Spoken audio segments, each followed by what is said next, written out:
We couldn't agree more that the Arctic is a climate vulnerable region, and is certainly, its fate is intertwined. If we go anywhere near 2 degrees C of global warming, we're really at significant likelihood of crossing climate tipping points. It's happening, it's real.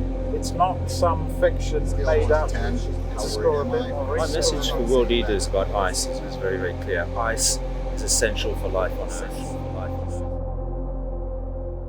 Arctic Basecamp is at COP26 because what happens in the Arctic doesn't stay there. The Arctic is one of the best examples of the climate emergency. It's warming at 3 times the global average, and it's clearly in crisis. And we need to make sure that delegates and world leaders, as they are negotiating the future of humanity, that they realize what is at stake.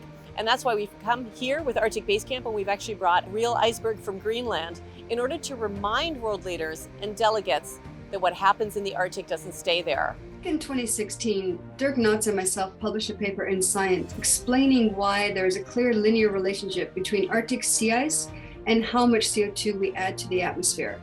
This allowed us to establish a linear relationship that for every metric ton of CO2 we add to the atmosphere, we lose another 3 square meters of sea ice in September. In August 2009, we got there, and I was gobsmacked about how warm it was. And within a year, that entire ice shelf had disappeared, about the scale of the Grand Canyon. We've seen the largest ice shelf in West Greenland completely disintegrate, and that glacier being unplugged, it's flowing twice as fast. I've been swimming for 35 years, and 18 of those have been in the polar regions. When I did my first swim on the edge of the Arctic ice packs, the water was 3 degrees centigrade. I went back there recently, the water was no longer 3 degrees, now 10 degrees in the Norwegian Arctic in summer.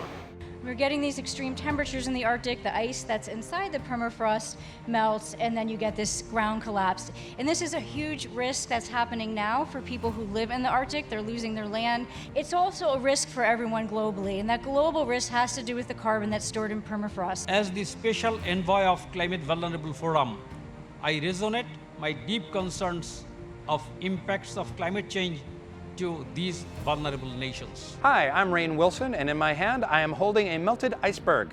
Why am I doing that? Because the Arctic sea ice is melting at an unprecedented rate. 17 million of these bottles are melting every second. We are shipping about 1,000 of these bottles of melted glacier water to the conference. This is a bottled warning being put into the hands of world leaders. For many decades, scientists only thought their role was to collect data, and science communication is your specialty, and we need to get this science out. So the objective of the Arctic Risk Platform is to try and take that data, but to make it much more readily available.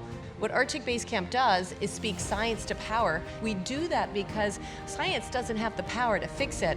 All we do is have the power to say how bad the situation is. It's the Quadrature Climate Foundation which have funded this project. I think kind of the key message that was coming across from all of them is act now. Every company's got to get to net zero now. Everything's there, the science is there. People want to implement change. We need the political will. There's a feeling, a little bit of hope and optimism that actually people are listening and people are making the pledges. We don't want empty promises anymore. We want real action. We must stand together and speak up to save our planet. Not just for us, but for our future generations. And we need urgent action now, and to work together as one. These are the stories that everyone in the world needs to hear, not just the few of us who get to go to a COP.